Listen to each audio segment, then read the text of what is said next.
is that? I mean, is it just because people are lazy today, or they're bored? I mean, are we just like bored, spoiled children who've just been lying in the bathtub all day, just playing with their plastic duck, and now they're just thinking, well, what can I do? Okay, yes. We are bored. We're all bored now.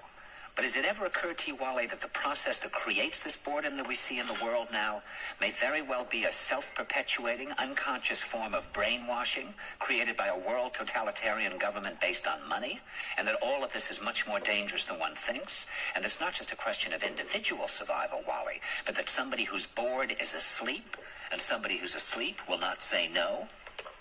See, I keep meeting these people. I mean, just a few days ago, I met this man whom I greatly admire. He's a Swedish physicist, Gustav Bjornstrand, and he told me that he no longer watches television, he doesn't read newspapers, and he doesn't read magazines. He's completely cut them out of his life because he really does feel that we're living in some kind of Orwellian nightmare now, and that everything that you hear now contributes to turning you into a robot.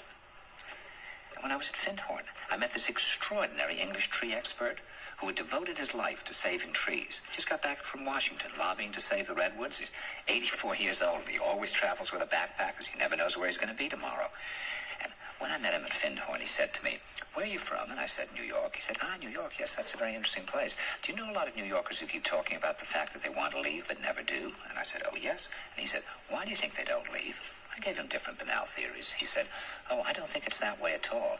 He said, "I think that New York is the new model for the new concentration camp, where the camp has been built by the inmates themselves, and the inmates are the guards, and they have this pride in this thing they've built. They've built their own prison, and so they exist in a state of schizophrenia, where they are both guards and prisoners, and as a result, they no longer have, having been lobotomized, the capacity to leave the prison they've made, or to even see it as a prison." And then he went into his pocket and he took out a seed for a tree and he said, "This is a pine tree." He put it in my hand and he said, "Escape before it's too late." See, actually for 2 or 3 years now, Chiquita and I have had this very unpleasant feeling that we really should get out. And we really should feel like Jews in Germany in the late 30s. Get out of here. Of course, the problem is where to go, because it seems quite obvious that the whole world is going in the same direction.